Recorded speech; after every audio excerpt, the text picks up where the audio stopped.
এই কয়েকটা মাত্র দিন, কয়েকটা ঘন্টা আমার জন্য এক একজন বাবু হয়ে, এক একজন ধানের শীষের প্রার্থী হয়ে নির্বাচনী প্রচার প্রচারণায় আপনাদের মাঝে দেখতে পাচ্ছেন আসছে আমাদের সবার প্রিয় শিল্পী আমি পালায় যাওয়া মানুষ না, আমি হারায় যাওয়া মানুষ না, আমি আপনার বিপদে আপনার পাশে থাকাবো। 17 বছর কষ্ট করেছি, যুদ্ধ করেছি আপনার নির্বাচনের জন্য, আপনার ভোটের অধিকারের জন্য। আপনারা প্রার্থী হয়ে যারা টিকিট দেখায়, জেল খেটেছি, রক্ত ঝরাইছি, 128 মামলা আসামি হয়েছি আমার পৈতৃক সম্পত্তির জন্য না, আপনাদের অধিকারের জন্য। সেই জন্য আপনাদের দায়িত্ব আছে। আল্লাহ বলছে, যে মানুষ, যে জাতি নিজের ভাগ্য পরিবর্তনের চেষ্টা করে না, আমি তাদেরকে সাহায্য করি না, তাই না? ইজ্জতের মালিক আল্লাহ, ক্ষমতার মালিক আল্লাহ। কাকে তিনি ক্ষমতা দিবেন, কাকে ইজ্জত দিবেন তিনি জানেন। তবে আপনারা জানান আল্লাহর সৃষ্টি আশ্চর্য মাত্র, আপনাদের বিবেক চিন্তা করতে হবে, বিবেচনা চিন্তা করতে হবে। আবেগ দিয়ে মেধা দিয়ে, বুদ্ধি দিয়ে আপনারা বিবেচনা করে 12 তারিখে ইনশাআল্লাহ সকলে মিলে আমরা ধানের শীষের পক্ষে ভোট বিতরণ করবো। সবাই কি করবো?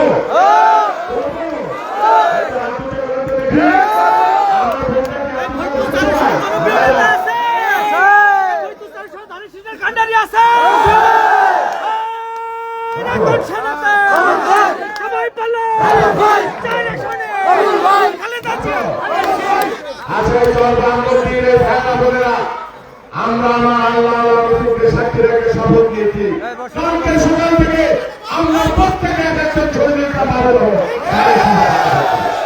আপনাদেরকে ধন্যবাদ জানাই। এর পর্যায়ে এই যে আমার ভাই, আপনারা অনেকে তাকে ভুলবেন না, কিন্তু সে যেখানে যায় ভঙ্গে তুইরা হাজার হাজার লক্ষ লক্ষ তরুণ ছাত্র জনতা পাগল হয়ে তাকে তাকে এখানে আনছি, আমি 10 লাখ টাকা দিয়ে আনতে পারতাম না।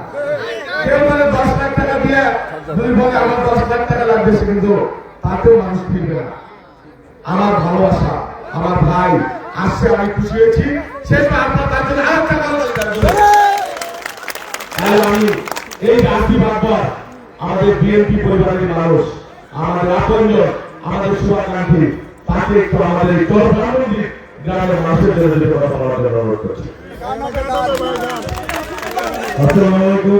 আমাদের সাধারণ মানুষজন আপনারা বলতে গেছেন আমি খুলনা নড়াইল থেকে বড়ভাইকে আসছি। বড়ভাইকে নিয়ে বলছি যে আমি আপনার নির্বাচনী এলাকায় যাব, কারণ আমার কিছু ব্যাকগ্রাউন্ড দিকে কথা বলতে হবে। সবাইকে অভিনন্দন জানাই এবং রাজ্যকে আপনাকে বলছেন আমাদের সমাজ নাগরিক। কিন্তু আমি বড়ভাইয়ের কিছু কথা বলতে এসেছি, কারণ আরো আগে থেকে কিন্তু আমাদের মূল সম্পর্ক হয়েছিল 1/11-এর সময়। 1/11 যখন দল বিপর্যস্ত, দেশের মানুষ বিপর্যস্ত, তখন বেগম খালেদা জিয়া গৃহবন্দী, তখন আমি বড় হয়েছিল, আমরা কিছু মানুষজন ছিলাম যারা মানে গোপনে গোপনে কাজ করেছে এবং দলের নেতা কর্মীদের সাহস সঞ্চারের চেষ্টা করেছি। আমাদের মোহাম্মদ ব্রিগেডিয়ার আনমাসা ছিলেন, তিনি ছিলেন আমাদের খুব শুভাকাঙ্ক্ষী মানুষ এবং আমাদের হেল্প করেন। যাই হোক, আমি জেনে যাচ্ছি তিনি ঢাকা বিশ্ববিদ্যালয়ের ছাত্র, তিনি আমার বড় ভাইয়ের সাথে পড়ালেখা করেছেন, একই ব্যাচের আর বড়ভাইয়ের সম্বন্ধে জানি। বাংলাদেশে ছাত্রদের থেকে জননেতা হওয়া একটা লাইন, আর কৃষকদের কথা নিয়ে ভাবা, কৃষক জননেতা হওয়া, এই ঢাকা বিশ্ববিদ্যালয়ের কৃষকের প্রতি আসক্ত হওয়া, সেটা আরেকটা লাইন। যদিও বাবুল সাধারণের কাছে নেমে চাইলে কিন্তু অন্য অঙ্গ সমাজ যেতে পারতেন, যুব করতে পারতেন, স্বেচ্ছাসেবক দল করতে পারতেন, অনেক মূল দল আছে, কিন্তু তিনি আসেন কৃষক দলে। অর্থাৎ বাংলাদেশের দল হচ্ছে বাংলাদেশের কৃষক, বাংলাদেশের কৃষি, এটা তাদের নিয়ে কথা বলতে চাই না। যারা পাওয়া যাবে না, যারা এখন আমাদের সামনে আছে, অতীত ছিল, তাদের মধ্যে আমি 20 লাইনে ছিল বড় ভাই। তিনি আমার বয়সে 3 বছরের বড়, কিন্তু আমার কেনার মূল উদ্দেশ্যের দিক থেকে গেছে। আমি রাষ্ট্রীয় সংস্থাকে বলতে নেই, আমি বল ভাই, আমি যেহেতু আমার আসল কিছু ঠিক আছে, আমি নিজে বিএনপির কোনো পদ করবো হ্যান্ডেল করে না, কিন্তু আমি বেগম জিয়ার সুযোগ পেয়েছি, বাবু ভাই আমরা একদিন কবে আমরা একসাথে কাজ করেছি, আমরা পথের প্রান্তরে বাংলাদেশের বিভিন্ন জায়গায় ঘুরে বেরিয়েছি, কখনো আমরা হ্যাঙ্গার দিয়েছি, কখনো ব্যাটারি দিয়ে ঝুলে চলে গেছি, আমরা হেঁটেছি, ঘুরেছি, বিভিন্ন জায়গায় সমাপ্ত থেকে আমরা বের করেছি। উনি হলো প্রায় 150 রকম মামলা বদল আছে, আমি তো জানি আমি প্রথম মানুষ আমার মামলা আছে, তাই আমার তো আজকে বাবু ভাই এই ফরিদপুর এই চরপট্টগ্রাম এবং সদরপুর যে কর্মসূচিতে আছেন তার মতো অনেক নেতা আছেন যারা বাংলাদেশের বিভিন্ন কর্মসূচিতে কাজ করছেন এবং ভবিষ্যতে একটি হবে। এখন খবর হচ্ছে আপনি কাকে আপনার কথা বলার জন্য বুঝবেন কাকে, আপনি যাকে বলেন তাকেই বুঝতে হবে। আপনি ধারণা করাবেন সরকার জায়গায় মাঝে মধ্যে না আসবে, মাঝে মধ্যে খবর দিবে, মাঝে মধ্যে প্রাণ দিয়ে যাবে, তার জন্য হয়নি। আমাদের জন্য আমাদের অধিকার নিশ্চিত করার জন্য সারা দেশের মানুষের একটাই ভোট, আপনার যে ভোট, রাষ্ট্রপতি যে ভোট, প্রধানমন্ত্রী যে ভোট, এই ভোটটা অনেক মূল্যবান। এই ভোটটা যদি আমার সামনে গেছে আপনি সব শিক্ষা রাখি সারা বছরের যে পশু আমরা পশু, আমরা গরু, আমরা কেন থাকি, আমরা বাড়ি থেকে আমরা গৃহপালিত পশু কেন জানেন, আমাদের পাহাড়ি সুখের দিকে আপনি আসবেন সাইডে থেকে খেয়ে যাবে জানি না ধান চলে যাবে আবার অতিথি পাখি। সুতরাং যে মানুষটা বাবু ভাই এখানে আছেন, আমি আজকে এখানে আসার পরিণত হচ্ছে ওনার কনস্টিটিউশনে আসার কথা 300 আসনের দরকার সর্বোচ্চ 50 জন খাবার করতে পারবো। আমি এখানে একটা ভুলা থেকে খাবার নিয়ে আসছি করদরে একটা নিউজ দেওয়ার জন্য। বাংলাদেশে কঠিন একটা সময় থেকে যাচ্ছে বাংলাদেশ, বহির্বিশ্বের ষড়যন্ত্র পাশাপাশি বাংলাদেশের ভিতরে বহির্বিশ্বের এজেন্টে ষড়যন্ত্র এবং মোকাবেলা করতে হবে পরীক্ষিত সাহসী সাবেক ছাত্র যারা বর্তমানে কিন্তু বিষয় করেছে এবং জেলাকে রূপান্তরিত করেছে, যারা মানুষের কথা বলবে, পার্লামেন্টে গিয়ে বলবে, মন্ত্রণালয়ে গিয়ে বলবে, সচিবালয়ে গিয়ে বলবে, সংসদীয় কমিটির মধ্যে বলবে, আপনার সমস্যা করা এবং যাকে আপনার সংসদে পাবেন যদি নক করে না পান তাহলে আপনার চাকরি করে ফিরে হবে না। সুতরাং বাবুদের প্রমাণ করেছেন 17 বছরে এবং তার ছাত্র জীবনের রাজনীতিতে তিনি প্রমাণ করেছেন তিনি বাংলাদেশে আছেন, বাংলাদেশে ছিলেন এবং এটাতে বলা যায় তিনি বাংলাদেশে থাকবেন, আপনাদের পাশে থাকবেন।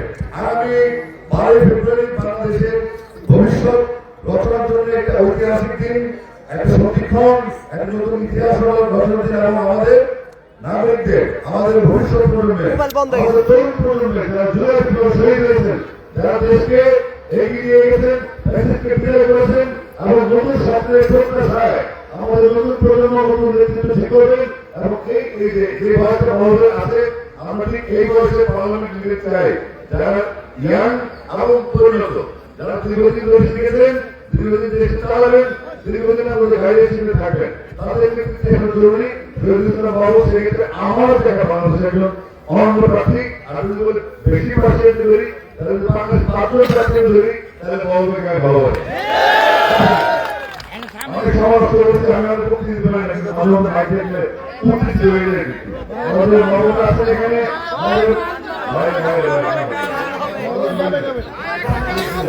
ভাই একটা গান হবে।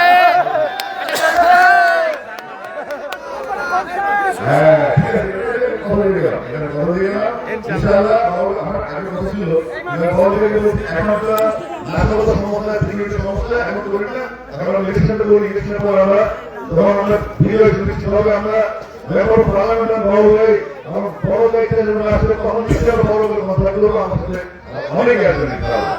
তো আমাদের অনুরোধ থাকলো শুধুমাত্র এই ফরিদপুর এবং সদরপুর নয়, সারা বাংলাদেশের 300 আসনে বাংলাদেশ জাতীয়তাবাদী দল এবং তাদের জমির যে প্রার্থীরা আছেন এবং আমাদের ফরিদপুরে যে অন্যান্য আসনে যে প্রার্থীরা আছেন আমাদের তাদের সবার প্রতি আমি শ্রদ্ধা রেখে বলছি, আমাদের আগামী ইলেকশনে পার্লামেন্টের ধানসিংহের নিরন্তর আপনারা আপনাদের ভোটার আছে সেটা মূল্যটা একটু বুঝবেন, আমানত আপনারা বিচার করে বড় নিজেই বলছে আমাকে বলছেন ভোট দিন না, কিন্তু ভোট কিনতে যাবেন এবং আপনাদের ভোটটা সঠিক জায়গায় ভোটটা করে যারা সঠিক মানুষ ভোটে নির্বাচিত হয়ে সংসদে এসে আপনার কথা বলতে পারে, আপনার কথা বলতে পারে, আপনাদের এলাকার কথা বলতে পারে। সব মিলিয়ে আমি আবার আসবো, হয়তো আমার 8টা নির্বাচনে আমার বুঝে পারবো না কাজ করে বাংলাদেশ করে আছি। তো আমি এটাও বলেন যে বড় ভাই যখন নির্বাচিত হবেন আপনাদের এলাকার এই ফরিদপুর এলাকায় যে আমার কাজ হচ্ছে 18, 16, 14, 12, 15 দিনে খেলাধুলো করা এবং সবার তরুণদের বাচ্চাদের যে ভূমিকা ভবিষ্যৎ প্রজন্ম নতুন প্রজন্ম তারা ভবিষ্যতে দেশকে করবে তাদের জন্য সঠিক ট্রেনিং, তাদের খেলাধুলার ব্যবস্থা, তাদের রিক্রিয়েশন ব্যবস্থা, কিশোর গ্যাং থেকে তরুণ সমাজকে বের করে নিয়ে আসা, ড্রাগ থেকে তরুণ সমাজকে বের করে নিয়ে আসা, এগুলো খেলাধুলা এবং সংস্কৃতি মানুষের তার প্রয়োজন আছে। এবং ভবিষ্যৎ বিশ্বতে একজন সাংস্কৃতিক মানুষ এবং তিনি আপনাদের খেলাধুলা পরিস্থিতি, খেলাধুলা স্কুলের পরিবেশ, মেয়েদের স্কুলে যাওয়ার পরিবেশ, মেয়েদের শিক্ষার বিকাশ, মেয়েদের খেলাধুলার বিকাশ এবং এরকম মানুষকে আন্তর্জাতিক ভাবে প্রশিক্ষিত করার জন্য এটা একটা থাকা উচিত একজন সংসদ সদস্য। আমি আশা করছি আপনাদের পক্ষ থেকে বাবু ভাই সেই দায়িত্ব পালন করবেন। আমরা পারবো না, আমার তুলে যাবো ঢাকায়, সেখানে আমি সভাপতি তুলে যাবো কুমিল্লা বা বিধানসভা আছে। আপনার দয়া করে আমার জন্য গেছে আমাদের দলীয় একটা গান বাংলাদেশের গান সবাই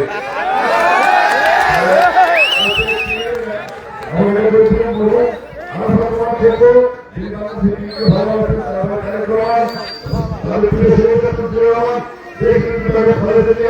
একটা পরিবার তাদের সর্বপ্রথম বিনাশ করে দেশের জন্য তারা স্যাক্রিফাইস করেছে। সুতরাং তাদের পিছনে থাকতে হবে, তাদেরকে সমালোচনা করতে হবে, তাদের জন্য বাংলাদেশকে সেবা দিতে পারেন এবং ওনাদের মাধ্যমে বাংলাদেশ জাতীয়তাবাদী দল এবং বাংলাদেশ জাতীয়তাবাদ যেন জাগ্রত থাকে সেই আশাকাঙ্ক্ষা রাখি। আপনাদের মূল্যবান ভোটটা ভালো করে সারাদিন ধানের শীষে ভোট দিন, বলছেন থ্যাংক ইউ।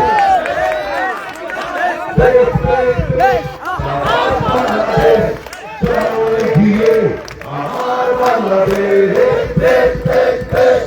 আমার বাংলাদেশ যাও এগিয়ে, আমার বাংলাদেশ তার ঘৃণা ঘৃণা তার পরে ধরে যা জয় হবে দুঃখ ভুলে যা।